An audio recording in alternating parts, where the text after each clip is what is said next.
Um, like I said, I will more than likely finish 40, I think it's 43 if I remember right, in the study guide for Hindu art. I'll probably finish that for you guys for Monday. I won't put too much work on you. We'll just kind of wrap it up nicely with a bow, okay? So we're going to be looking at Asia for the next unit. We will finish this before winter break. So that was kind of the goal of giving you some extra work on Mondays. That way you don't have to, I mean, I want you to remember the content, but I don't want you freaking out and having to worry about studying over the break. So we're going to be looking at a basic understanding of Hinduism. And then, of course, just like we did when we looked at Christian and Islamic art, we're going to be focusing on how the art relates to sacred spaces and ritual. So Hinduism is a slightly different religion than what we've been looking at. Instead of having like one god or one prophet, there's many different ones. And, you know, there are probably hundreds of different sects of Hinduism. Really only two prominent ones survive, being Buddhism and Jainism. They are both derived from Hinduism. And so depending on where you live, especially in India, there's all different calendars and rituals, all related to different religious festivals. So Hinduism comes from the Vedas, which is a very early text that comes out of India. There's a connection with astrology with it. And so people, you know, decide big events based on their life, like when's it best to buy a house or when's it best to marry, all based on these different religious calendars. And once again, they kind of vary depending on your region. You know, there's different styles and dialects and cuisines and all, you know, based on northern versus southern India. And so we will see some basic vocabulary. Much of this vocabulary will also be related to Buddhism. So we will be looking at Hinduism and Buddhism. And so we'll kind of go over some of the basic ones. Samsara, right, is that cycle of birth, death, disease, and decay. So it's basically kind of this life cycle that you kind of keep going through over and over again. You probably know of karma, right? This idea that there's a cause and effect relationship between what you do. Maya, which is kind of the skepticism of the physical world and the desire for truth. Moksha is the release from samsara. And so especially in Buddhism, you know, you kind of keep living over and over and over again, and then hopefully you're going to get it right, and then you're going to be able to move on into another world. And of course, that other world is this kind of idea of nirvana. So this relief from the hardships of life. Be released from your suffering. So we're going to have some, you know, there's many different gods when it comes to Hinduism.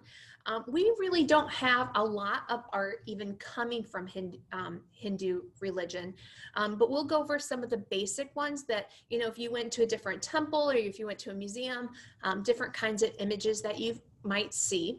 And so probably the most common ones that we see is Vishnu, Brahma, and Shiva, right? We have a Shiva in our 250. And then Angkor Wat is dedicated to Vishnu.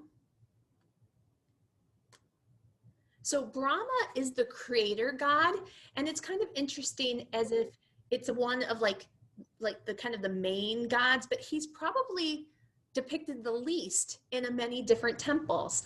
And so we don't actually have any images of Brahma in our image set, right? And so he's depicted in different ways. You see him with multiple heads, multiple arms, 4 heads, 4 arms in the ways that he's depicted. And with most of these gods, there's a lot of regional style. So you see variations of how they're portrayed. One that we have at Angkor Wat is Vishnu. And so Vishnu is the preserver. And so he preserves the world, and you probably recognized him from his bluish skin tone in the paintings, right? Shiva, which we have in our image set, we have an image of Shiva, and that's the god of destruction. But the interesting thing is that sort of like samsara, he's not a god that just destroys, he's also the bringer of life. I use a good example of this is like a forest fire, right? We like to clean cut burn, right, to promote new growth. So with destruction, there's also creation. And so we have one of these Shiva, Lord of the Dances, in the 250. We probably won't get to it today, but we will discuss it on Monday. We have a female goddess of Devi, and she is the goddess of the material riches and fertility, and shown in a symbol of this triangle with a lotus blossom, or you can see her in three-dimensional form here at the base. We don't have any of her as well, but you can see how many arms she has. This reminds me of the juggling mother, right? With so many things in the air, with all those, I don't even know how many arms does she have. 1, 2, 3, 4, 5, 6, 7, 8, 9 arms, 18 arms, pretty amazing, right? And then of course, we don't have, I think at Loksham, there's an image of Ganesh, but we have the elephant god, right? And then there's different variations of Hindu temples. We really only have 2 Hindu temples in the image set. And typically each temple is dedicated to one god. So that means a region might have several different temples rather than like just one temple. And they often have imagery and symbols that are all related to that god. And one of the key concepts of Hinduism is the idea of a mandala, and you probably have seen these before. You know, lots of people have them as necklaces, and it's a really popular sort of motif. But this is kind of like a map of the world. It's kind of a map of the environment for a particular deity. So it kind of gives an idea of where that person lives and like their environment is. And sometimes it's done through ceremony of sprinkling sand. Sometimes we have physical representations like the example in the screen. But how it relates to what we're studying is that we have a temple. It's actually a Buddhist temple, but it's in the shape of a mandala. So it has radial symmetry that is, you know, kind of set into different quadrants. The largest Hindu temple is actually in Great Britain, of course, because of colonization and many Indians moving to Britain because of the British colonization of the territories. And so there's just a documentation of that. And see it from an aerial view, right? And when it comes to India in particular, there are 2 main styles of temples. We have the northern style and the southern style. We'll be focusing on the northern style. And so you can see that they have a lot of similar components and parts to it. And we'll focus on some of these different elements of it. And so there is a series of kind of these peaks, and they represent mountain ranges, right? And then we always have some sort of connection of the heavens with the earth. And so that's on what we call an axis mundi. So axis mundi. Many different cultures kind of believe in this idea of the connection between the heavens and the earth, and sometimes into the underworld. And that axis mundi goes right through the most sacred part of the temple, which is the garbhagriha, where that would be where we have the image of, or the sculpture that represents the god that it's dedicated to. And that chamber, the garbhagriha, is like a cave. So remember how we talked about caves being kind of symbols of fertility when it came to prehistoric art? That garbhagriha is kind of this dark, close, smaller space, or at least sometimes it is. And normally that within there, you have the image of the god. So it's kind of protected in this very sacred, fertile space. Another structure that we will have is a stupa. And we're going to actually skip the Great Stupa of Sanchi and do it when we get back from the break, or maybe right before the break, depending on how far we get. We're going to be talking about pilgrimage. So we'll practice a long essay again, like we did previously with Vietnam War Memorial. And we'll do some research between a Romanesque pilgrimage, like a European pilgrimage, and then a Buddhist or Hindu pilgrimage as well. So I'm going to kind of skip through some of this because, you know, kind of having to condense things because of lack of time, but also because it's not covered on the test.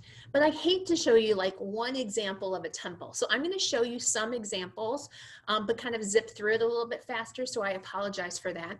And so we're actually in, you know, basically southern India, but we're on the west side, and we're in this region called Elephante. And it basically is this island that has a series of cave temples. So these are like rock cut caves instead of like rock cut temples that we saw in Petra or like Egypt, okay? So they're cut into the cave. And so the imagery, or excuse me, the interior space is rather dark because it's cut into a cave, right? It doesn't have windows, it doesn't have spaces like that. And what you see is architecture being carved from the interior of that tomb, or not the tomb, sorry, the temple. And there basically is kind of these holy areas within the chambers, but there's also places that have these kind of open spaces. And what you do is you circumambulate. So you walk around, right? And you can see different elements of the shrine or the temple. Okay, so there is a colossal sculpture at Elephante of Shiva, and Shiva is often shown with 5 heads. And so here you see he has 3 heads, but he also has one on the top and one behind him that we can't see. And so those are all supposed to represent the different characteristics of Shiva. So each of them has a slightly different facial expression. So you'll see the protector, or like the destroyer, the creator, and you'll see all these different emotions of Shiva. So Elephante is dedicated to him. So the next image that we have is actually the one, I sent an email home yesterday for you guys, and so I didn't give you any warning about that. But the one Hindu temple that we have is Shamana temple, and it has some imagery on it that's very sexual in nature. And so when we look at the imagery on Khan Academy, they didn't really pick some of the ones that are a little bit more explicit. But I sent that home just to kind of let you guys know, because if you did like more research other places, you might find imagery you're like, oh my goodness. But it's never related to, you know, anything that would be considered pornography or anything like that. It's all about fertility and related to tantric sexual relations between a man and a woman, which is common in Hindu art. So what we're gonna do is we're gonna watch a video from UNESCO, and hopefully it doesn't corrupt my recording like it did the other day. But when we're looking at these temples, we want to focus on the shape of the temples, right? What's placed on the exterior of the temples, and why there are so many female images on the outside, which I kind of alluded to just a second ago.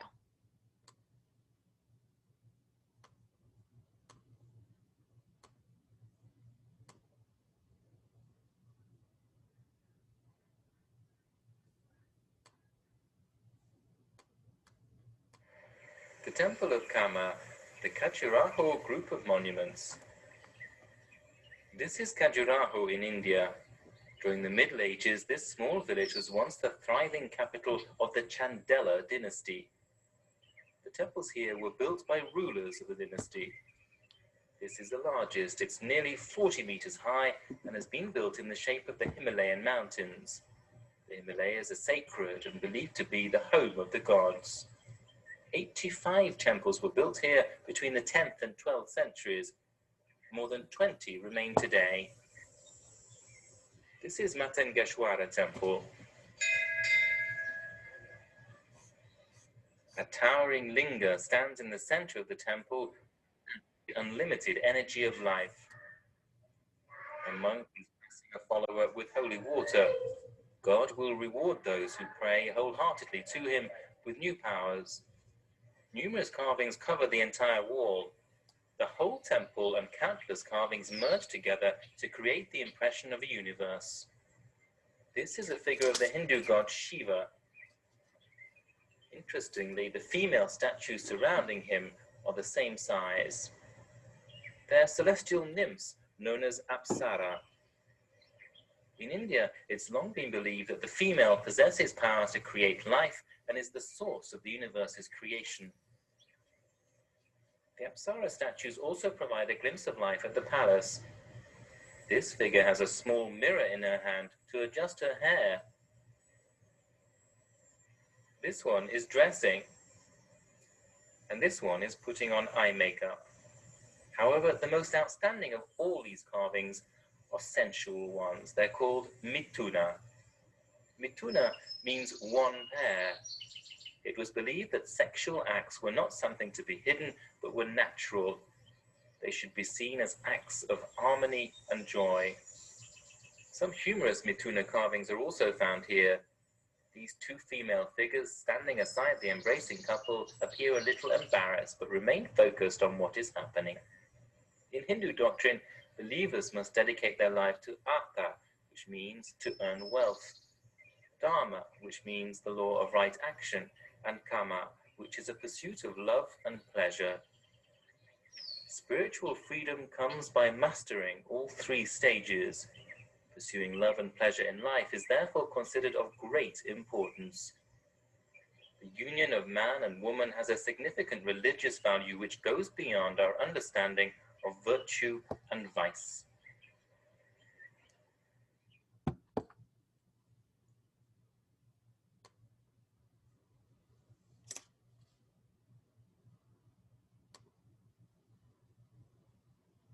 Okay, so I think what we're gonna do is we'll just spend some time on Monday. We'll break apart Shamana, right? And then wrap up the rest of kind of Hinduism. Does that sound good? Okay, so thank you for being so good about letting me get into the next area. Good luck with any tests or quizzes that you guys might have the rest of the day. Yeah, I'll see you guys later. Bye, everyone. Thank you. Bye.